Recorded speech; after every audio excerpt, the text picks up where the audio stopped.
To be honest, I rather recognize myself as a Hong Konger. It's hard for me to be proud as a Chinese youth. For me, I'm also very proud that I'm from Hong Kong, but also I'm equally proud to be Chinese.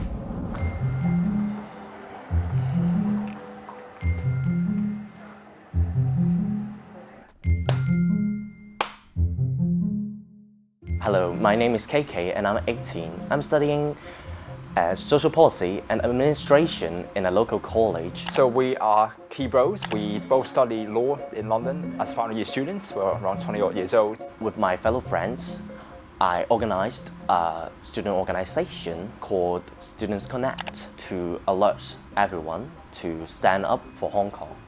In Hong Kong, politics has become so polarized in the past few years. We wanted to provide a more civil, rational, more impartial platform for people.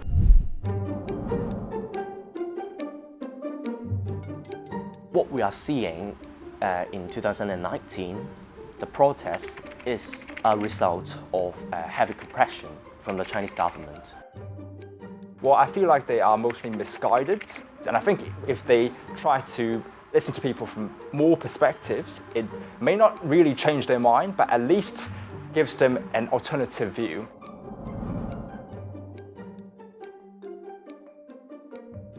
We have so big of a conflict, so I think I will not agree with them and my mind will not change. So I would say unlikely, but I welcome people who share that kind of view to have a talk with me, and we can see if we can reach some common ground eventually.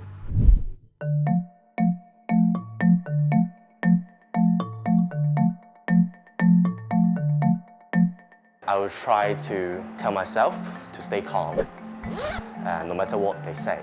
I'm a bit nervous and petrified. Hi, nice to meet you. Nice to meet you too. So shall we begin with today's Definitely. exercise? Yeah. So you want to start first? Yeah, sure. I'll just pick a card. This one? For sure. All right, so I'll read out the statement first, all right?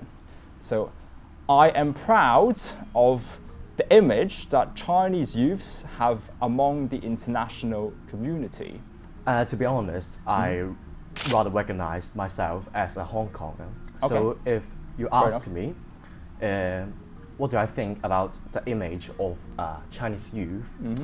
I would say they did a lot of things that make a shame of themselves in the international stage. So maybe sometimes it will make us Hong Kongers to be ashamed to recognize ourselves as Chinese. Are there any especially examples?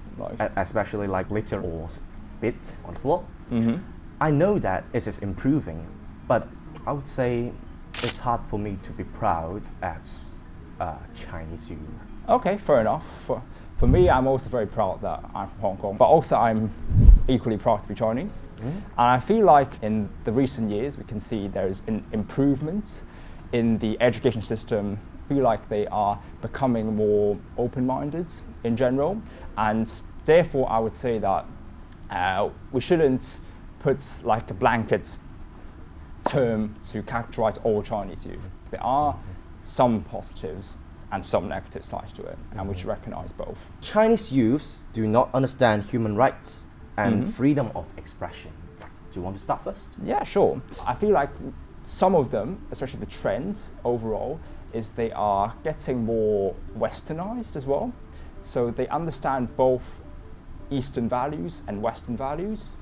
So therefore, they are much more open-minded, and they are willing to understand the different meanings of freedom that we have around the world. So I think Chinese youths or Chinese in overall, they didn't look at the full picture of human rights.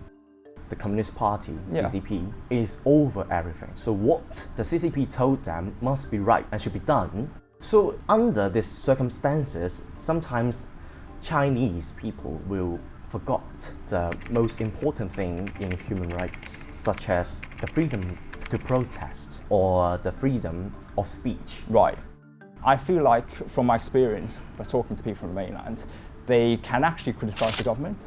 I've seen protests of people in villages like in Guangdong or other parts of China against the government. So I don't feel like it's they don't understand freedom of expression necessarily. So obviously, the definition might be a bit different from what we have here.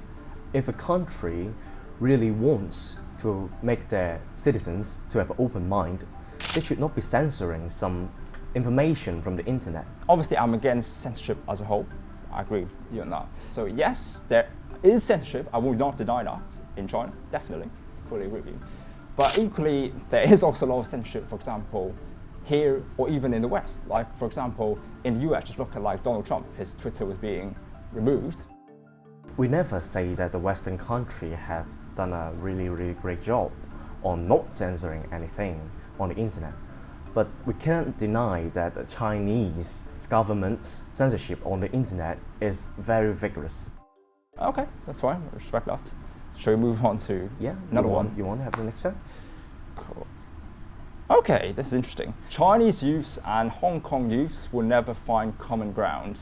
I think under such different culture and different governing system, it's really hard to find a common ground. Well, I feel like there is a possibility to find a common ground because life is not only just about politics. There are common love, for example, for football. I feel like there's a huge misunderstanding from both sides. Like Chinese youth always have one image of Hong Kong youth, which is, oh, they are brainwashed by democracy. Whereas for Hong Kong youth, some of them, they'll say, oh, Chinese people, they are all brainwashed by the government. I think it's really hard to make each of us to like talk peacefully. Right. But I do agree that we should have rational discussion. Cool. Okay, this one. The people of Hong Kong should have the right to protest. Do you agree with that? Definitely. I think everyone should agree with that. Like even in China, the people have the right to protest. No, I fully agree with that. So as long as the protest doesn't infringe upon the rights of people who have different views, then it should definitely be upheld and promoted, like in Hong Kong, and should be preserved. I've seriously considered living in Hong Kong. Alternatively, if things continue, I have no future in Hong Kong. Okay, interesting one. During the height of the chaos from both sides, I did think about leaving Hong Kong because it was too chaotic and just too unstable. But now, given that it's sort of back to stability, if we can try to sort out our differences between Hong Kong and the mainland, then I feel like there is a bright future here in Hong Kong. I would say that definitely I've generated such thoughts about leaving Hong Kong. And I would say the reasons are because like we look at the Chinese government, they seems to want to control more of the parts of Hong Kong. And it is terrifying for us Hong Kongers. However, I think that like Hong Kong is my birthplace, and I really like here, and I want to try my best, like to protect my own culture. Okay, Hong Kong is China's internal affair, and the people of Hong Kong should not appeal for foreign intervention.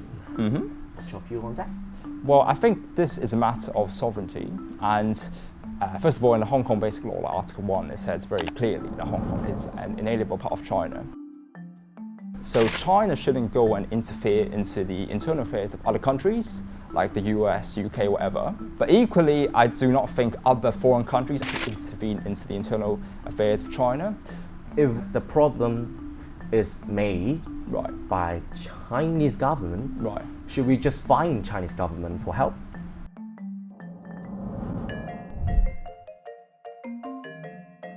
Yeah, I feel it was quite productive, very constructive. It was a very good dialogue I had with the other guests. I would say I really learned a lot about their thoughts on different topics, like the relationship between Hong Kong and China.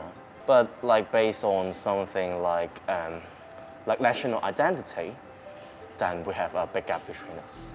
Although at some times we have different opinions, we were able to reach a compromise that actually shows true democracy because we're able to share our different opinions respectfully and especially when we disagree.